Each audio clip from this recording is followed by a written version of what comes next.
So let me know when you're rolling. It's recording. That's Okay, good. great. Okay, we're recording. So, I'm Farai Chidea, and I do a radio show called Our Body Politic, and we cover politics, but we also just cover whatever we want. And I came to my first burn in 1998 with Suzanne, who just walked by offering chips, and this is my 8th burn, but I've had a lot of years where I haven't come, but I had your delicious CONGEE. It was fabulous. But tell me your burner origin story. When did you first come, and when did you decide to do a theme camp and all that? Okay. And first of all, your default world name and your playa name. Okay. So my default world name is Moni. I do not have a playa name yet, so I haven't manifested. So that's what everyone's been calling me. And I came to Burning Man in 2016. We actually moved to Oakland, California in 2010, and then we got really close to our neighbor. We just became family. We would travel everywhere together, have dinners together, and then one day we're like, what are we gonna do next? And then our neighbor was just like, we're going to Burning Man. And then we're like, okay, let's go. So I honestly heard about Burning Man before. It's been on my list to do, but I've never took the time to, educate myself on how to get there, like really what I need to do to get out here. So I was like, well, they kind of babysitted us to plan organize ourselves to get here. So in 2016, we made a trip all the way from Oakland, California. It sounds like it's far, but it's not as far as some people. But yeah, we got to the playa, and that I was just blown away by everything. I actually call it my burning moon because my husband and I just got married in 2015, and then we took a honeymoon, so we had a burning moon here. I love it. So tell me a little bit more about yourself before the playa. Like, where did you grow up, and how long have you lived in Oakland? Just tell me a little bit more about yourself. So I am originally from San Jose, California. We moved to Oakland in 2010.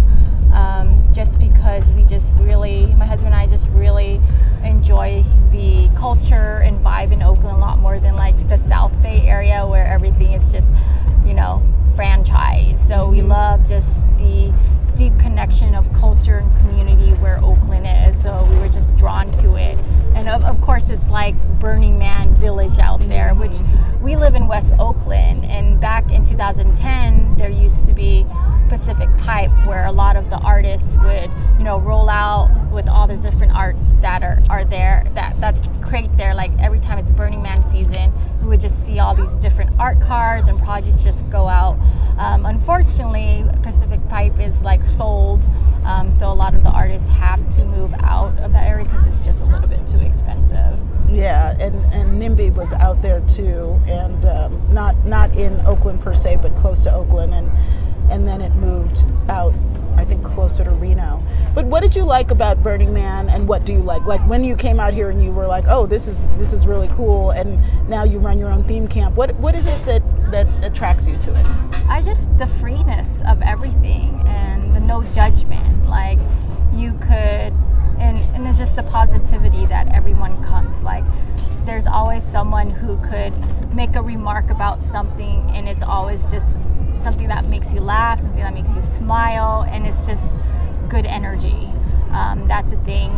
It's like we could be sitting in dust, but at the same time, someone's like asking about like this thing you're wearing, and it's just like, and then the conversation just sparks, and it just goes on, and you like feel this deep connection with each other, and that's just like the best part. And the crazy part is it's just a stranger, and then you'll probably never see them again unless you like really try hard to keep in contact. But we've had a couple of virgin burners last year that everything just manifested like right after the burn. Like they went home and things just started happening, like just turning 360 for them. So that's the magic of coming here. It doesn't happen to everyone, but it does happen.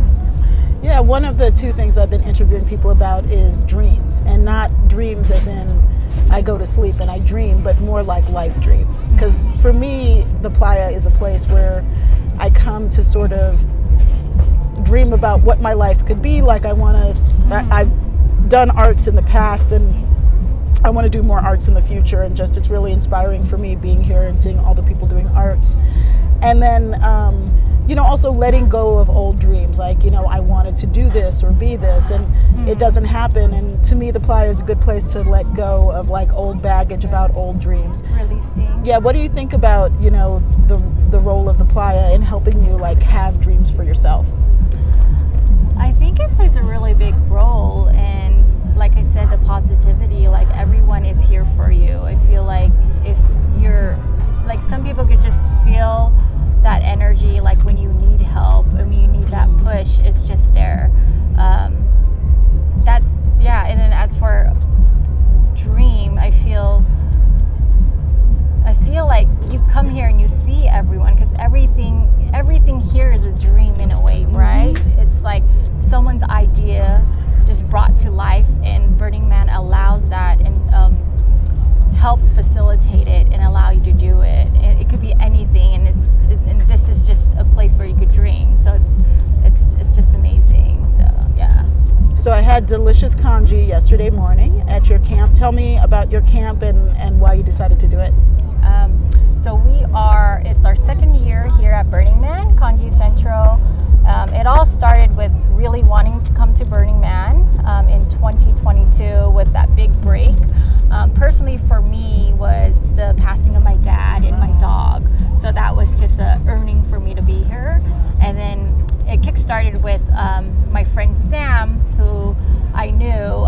He, once we got onto the sale, which we did not get the ticket, he like texted me literally 2 minutes later. Was like, "Hey, Moni, where can I get a ticket?" And I was like, "I don't know. I will try to like source a ticket, because I'm also looking for my ticket and my family's ticket." And then it was just really hard, because everyone wanted to go that year because of the 2-year break, right? Yeah, so it's a hot commodity. Yes. So I was just looking more and more into it, and I was like, wow, we're gonna just have to create a camp and see if we get accepted. And then we started brainstorming. Sam and I started brainstorming, like, what is the easiest way we could, one, we wouldn't have funding, right? We didn't want to like put all our money into this, so that was a thing. And then what we could do was very minimal. So, and then we started talking about, I love food, and then I was just thinking, congee, and it made me think of my dad, of like when he was, during the Khmer Rouge, he was one of the victims where he would be out in the fields, working for the dictator, and basically like just kind of like a slave to them. So that kind of brought some memories of Congee, how he would always tell stories, like he would be in the fields picking rice, but he would picking up the broken rice. So the grains that are fallen apart or broken in half, so he would be picking those and putting those aside in his pockets, and then he would take that home to my mom. Then he had 5 kids to feed. So in order to stretch the food, he would make porridge out of it. Instead of rice, he would make porridge, so everyone would have some kind of meal. So, in like honor of my dad's passing, I was like, this would be like a perfect honor to like share this congee with everyone in memory of him. And that was our ticket to Burning Man, right? Yep. That's awesome. So your family's Cambodian? Yes, they are Cambodian, yes. Yeah. And Sam is also Cambodian, so he understands the trauma behind the Khmer Rouge as well. Yeah. I haven't been here in 7 years, and there's so many more people of color here than the last time I was here. And the Burning Man organization has made an effort to try to diversify Burning Man. How do you think that's going? You know what? I forgot. After we talked on the phone about how we were going to get to Burning Man in 2022, I opened up my Facebook, and the first thing that popped up was multicultural people of neighborhood for Burning Man. And my jaws just dropped, and I was like, is this real? Because I've been to Burning Man 2 times before last year, and I always felt the lack of diversity there. Like, my husband and I would ride a bike. If we see a person of color, it was kind of like a magical unicorn. It was like, hey, you just feel like some connection.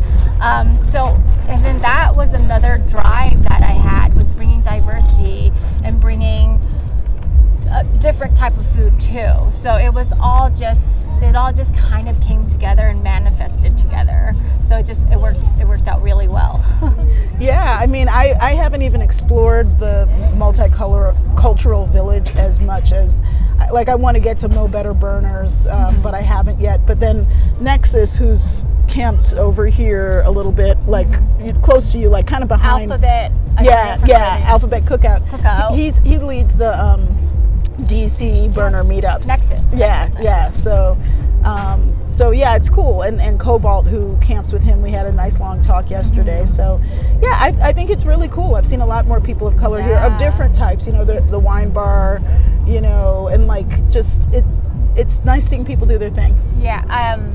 More Better Burners, it was funny because Mika, who is camp lead for More Better Burners Village, we've been so close. Like, we were working with each other like on Zoom and on the phone calls, just because it was our first time creating camp.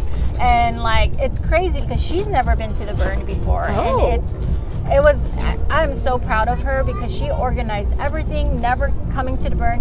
And last burn in 2022 was the harshest burn people ever they've mentioned. And I was like, if you got through this, you could do it. And she came back with a village. It did not scare her at all. So Mika, I love you, and I'm just so proud of her.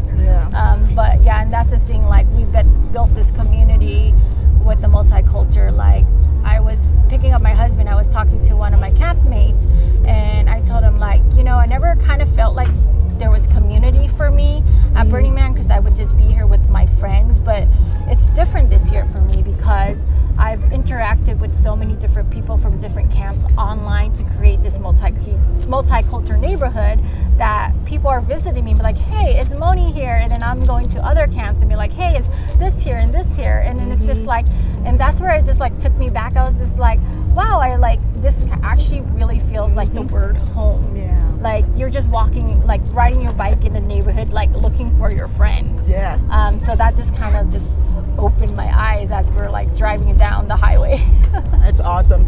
And the last thing I'll ask you is, you brought your adorable daughter who is playing with Luke, who's one of the members of our camp, and Luke is 5. And what is it like to be here with your daughter? I mean, it's, you know, it's definitely responsibility, but I was really surprised when the first time we had kids in the camp. I was surprised at how well it worked out, but it is a lot of work. So how does it work having your daughter here? It is.